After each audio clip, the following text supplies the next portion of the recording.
Dans le reste de l'actualité, au moins 26 personnes ont été tuées hier dans un triple attentat suicide sur le marché d'un village de l'extrême nord du Cameroun.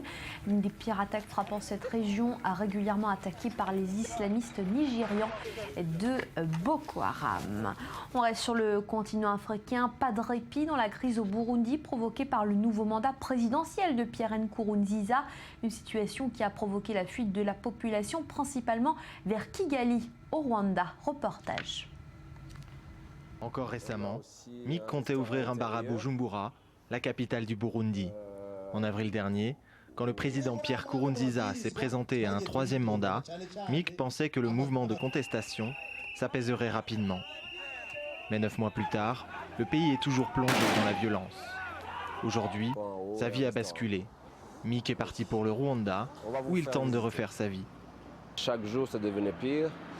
Donc je ne pouvais pas travailler parce que surtout les bars, c'est le travail du soir. Donc vu qu'il y avait l'insécurité, j'ai dû attendre.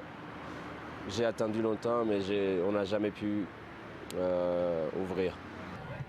La plupart des 75 000 réfugiés burundais sont entassés dans des camps. Les plus aisés essayent de reconstruire une vie à Kigali. Mike a réussi à rebondir. Il a réinvesti ses économies dans ce bar-discothèque. J'ai eu un coup de chance d'avoir un endroit, mais c'est dur parce qu'il faut tout changer, il faut tout commencer à zéro. C'est une nouvelle vie, c'est une nouvelle ville. Beaucoup d'autres n'ont pas eu cette chance. Cet homme a dû fuir la capitale burundaise après avoir participé aux manifestations. Aujourd'hui, il est entassé avec 3 autres réfugiés dans ce 20 mètres carrés, sans un sou. Il souhaite rester anonyme, de peur des représailles sur sa famille. Ici, la ville à Kigali, c'est, vous voyez, quand même, c'est difficile.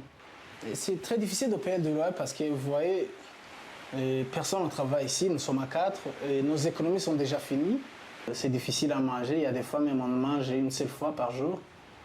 On est quoi? On est foutus, on ne voit pas notre avenir.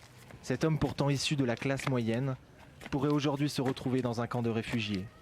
Comme lui, des milliers de Burundais attendent en vain la fin du conflit dans leur pays. Face à l'échec des négociations, un sommet des chefs d'État de l'Union africaine se prononcera à la fin du mois sur le déploiement d'une force militaire au Burundi.